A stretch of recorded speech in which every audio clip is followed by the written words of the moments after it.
the world's largest sportswear brand. They earn almost 1,000 crore every day. Ronaldo and Rafael Nadal, the world-class athletes, use their product, but truly believe that the one who built Nike was a failed athlete himself, and he started it selling shoes in the trunk of his car. This is the story of Nike's founder, Phil Knight. Phil Knight was born in 1938 in a small town in Portland, America. Since childhood, he used to run very fast, and his ultimate goal in life is to become a great athlete. In school and college, he worked hard on his running and won many races. Along with running, Phil continued his education, and in 1962, he completed his MBA. He still wanted to continue running, but one morning during his practice, he faced reality. After dedicating his entire youth in running, he had become one of the best athletes of his state, but he could not become a national and international level athlete. Sadly, he was good but not great. He was now 24 years old, and now there was no scope to get better in athletics. Hence that morning, Phil, with a very heavy heart, accepted that this was the end of his athletic career. He had failed in his dream of becoming an elite athlete, but he still wanted to do something that will always keep him close to sport. Phil was deeply connected to his running shoes like every runner. That's why he decided that he would do shoe business.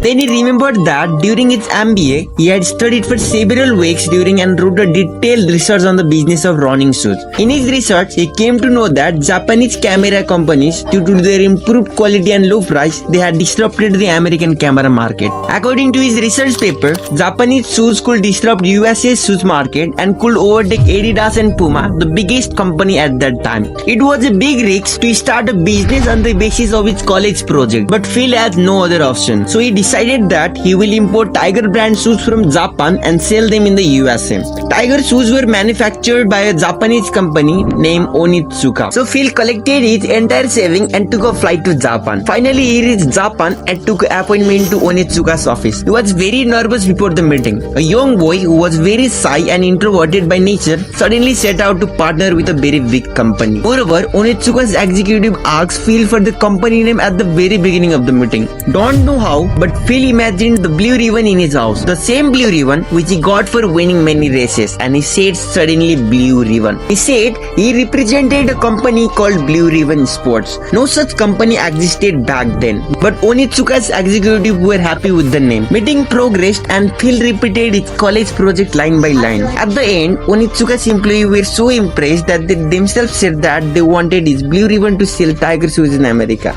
It was a deal. Phil gave them his address and asked them to send. There was no limit of Phil's happiness. He transferred money to Onitsuka's for the shoe sample and returned to America and waited for the shoe sample. All 4 months passed, but he did not receive any shoes. In response to its letter, Onitsuka said that the shoes will arrive soon, but this did not happen. Phil had not given up hope, but he needed a job to survive until shoes arrived. So he took a job of an accountant in a short firm. It had been almost a year since the meeting with Onitsuka. By then, Phil had almost lost hope, but then a notice came from the custom. There were 12 shoes from Japan. After collecting shoes, Phil unboxed them and showed the shoes to his college coach, Bill Bowerman. Bowerman liked the shoes so much that the very next day, he offered Phil to be a 50% business partner. Phil was quite surprised with this offer. Bill Bowerman, throughout his coaching career, was obsessed with one thing, and that was shoe. He had been experimenting with shoes for several years and had become an expert in shoe design. Its full focus was on making the shoe lighter. He would often take away shoes of his students without asking them and would return after tearing the shoes, performing minor modification for several days. The athletics performance would massively increase after his modification. Bill Bowerman was a genius coach and a natural leader too. He was a godlike figure for Phil and the rest of the runners. And today, the same godlike figure wanted to become Phil's business partner. It was a no-brainer. Phil shook hands with Bowerman, and now both of them were 50-50 partners. The same day, Phil wrote a letter to Onitsuka and asked for exclusive distributorship right to sell the Tiger shoes in Western USA, and also placed first order of 300 shoes at a cost of $1,000. This time, shoes come on time, and Blue Ribbon got exclusive distributorship right.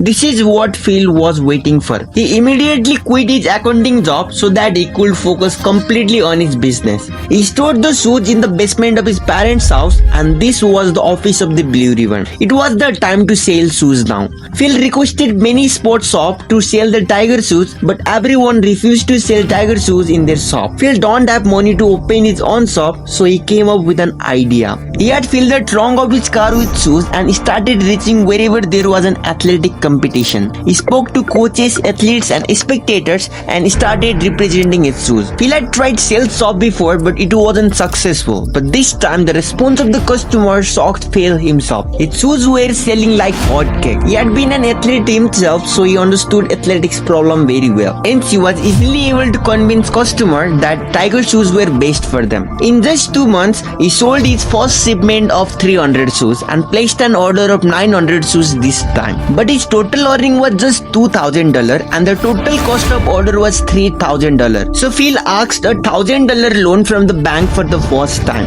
Looking at the strong business of Blue Ribbon, the bank approved the loan and Phil finally had a career that he was enjoying deeply. He had a trusted partner like Bill Bowerman and a product that was selling by itself. In short, Phil was having a great time. But then there comes a twist in the story. A wrestling coach wrote a letter to Phil. He claimed that he had just returned from a meeting with Onitsuka in Japan and Onitsuka had given him right to be exclusive distributor for whole America. That coach immediately asked Phil to stop Tiger Shoes business. Only 2 months had passed since Phil started business and was on the verge of closure. He immediately wrote a letter to Onitsuka asking for clarification, but there was no response from them. So Phil decided that he will go to Japan and confront Onitsuka. During his meeting, Phil made it clear on how he had been wrong. He presented his argument for his strong sales and explained future business plan. Next day, he directly met company owner, Mr. Onitsuka. He instantly trusted Phil. Mr. Onitsuka said that Phil's passion reminded him of his youth days and he gave Phil Western USA distributorship again. Phil was relieved, but the problem were far more over. Blue Ribbon achieved $8,000 in sale at completion of first years of business. They hired a salesman named Jeff Johnson to expand in another city. Jeff's specialty was that he had also been an athlete like Phil and he also was extremely passionate about his work. And that's why sales reached $16,000 in second year of business. That meant it was going to be double, but surprisingly this became a big problem for them. Phil wanted to grow very fast. So as soon as one shipment is sold out, he had double or triple the order. They had to reinvest their profit for payment of the order and also had to take loan from the bank. Basically, after 1 year of business, Blue Ribbon had incurred a debt of thousands of dollars and cash flow was negative, due to which the bank refused to give him further loan and suddenly there was no cash to run the business. Phil had to arrange for the money somehow for Blue Ribbon's survival. Hence he took up the job of an accountant at PwC. He reinvested his entire salary in the business. On the other side, his partner Bill Bowerman was trying to improve Tiger Shoes. Bowerman realized that American body is longer and heavier in comparison to Japanese. That's why their shoes should also be different. Bowerman toured Tiger Shoes too and conducted many experiments. A turning point came when he combined the best features of different Tiger Shoes and designed an ultimate distance training shoes for Americans and named the shoes Cartage. Onitsuka started manufacturing of Cartage shoes and shoes became successful as soon as they entered the American market. Due to Phil's management and Bowerman's shoes design, Tiger Shoes was one of the top shoes brand in the entire America in the next 5 years. Sales touched 1.3 million by 1971 and the business was doubling every year with this. Phil quit his job and joined Blue Ribbon full time. It was going absolutely perfect when a huge blow came from Japan. Seeing the success of Blue Ribbon, Onitsuka felt greedy. They wanted to keep the entire income from Tiger Shoes themselves. They gave an ultimatum to Phil that if he does not sell 51% of Blue Ribbon's stake to Onitsuka, they will give distributorship of America to someone else. Phil felt quite shocked and hurt. It was big fraud. Onitsuka had crossed all limits by talking them about buying Blue Ribbon, and so Phil took the biggest decision of his life. Phil gathered his team and told them that this was the moment we all were waiting for. The time to sell someone else's brand was over. Now it is time to create our own brand. With this, he broke the partnership with Onitsuka and decided to manufacture his own brand. The first step was to create a logo. Phil wanted his brand to awaken a sense of running, sense of motion and sense of victory. Plus the logo must fit the side of the shoe. He hired graphic design students to design the logo. After a few days, the students showed several designs. Employees selected a curved logo that looked like a thick check mark. Phil thanked the graphic design students for the help and paid a fee of $35. After the logo, the next step was to choose the brand name. Many names like Falcon, Dimension 6 were suggested, but the first salesman of the company, Jeff Johnson, told everyone that he saw a very good name in his dream last night, and the name was Nike. In Greek, the god of victory is called Nike. That's why this name is suitable and accepted. After this, Phil hired a third-party manufacturer to manufacture shoes. Nike sent them design and shoe manufacturing started. And finally, Nike brand shoes were launched for the whole world officially on 30 May 1971. But unlike today, no one knew Nike at that time.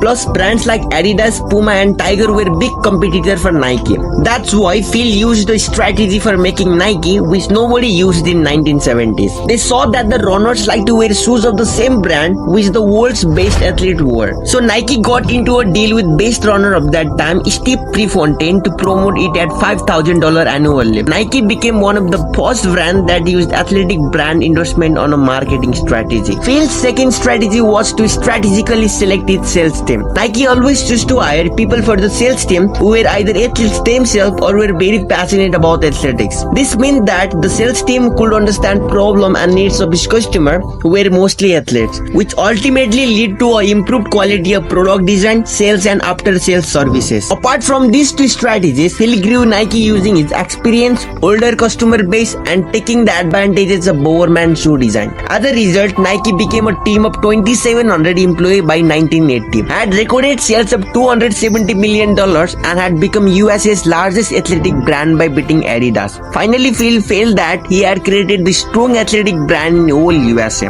But then a company entered which shook up Nike, and it was Reebok. Nike's main focus was always to make it best for sport. Look and style was not their focus, but in 1980s, a major change came through a fashion trend and athletic shoe taste. They wanted shoe that had attractive look and was stylish along with performance, and Reebok gave the customer just that. Eventually, customers started getting disconnected with Nike. The company suffered loss for the first time and had to lay off employees. Reebok surpassed Nike in 1986 as the biggest athletic shoe company. Nike had to do something magical quickly to survive and grow, and for this purpose Nike chose a magical basketball player, Michael Jordan. Michael Jordan was an emerging player at that time, and Phil knew that he would be a great and legendary player in future. Nike signed Michael Jordan as brand ambassador. Nike also launched basketball sneakers called Air Jordan. Before Air Jordan, basketball shoes were quite ordinary and boring, so Air Jordan changed basketball shoes trends with its bold colors and stylish design. Air Jordan became the historical shoe that brought sneaker culture in the whole world. Also, Michael Jordan was also in phenomenal form. Michael Jordan promoted shoes by wearing it during games. Along with this, Nike also released shoe aid with Michael. This led Air Jordan to emerge as powerful combination of performance and style. Nike sold $100 million worth Air Jordan in the first year of launch. And finally over to Reebok. Nike never stopped after this success. In 1990, they expanded globally. They started conquering countries one after the other, took entry in other sportswear other than shoes, and today Nike is the world's largest sportswear brand with valuation of around 160 billion. Phil and Nike's journey is really phenomenal. The most important lesson of this journey is execution. Phil said in his book, Shoe Dog, let everyone call your idea crazy. Just keep going. Don't stop. Don't even think about stopping until you get there. If you are passionate about an idea, then take calculated risks and execute it. Nike's tagline also says the same thing. Just do it.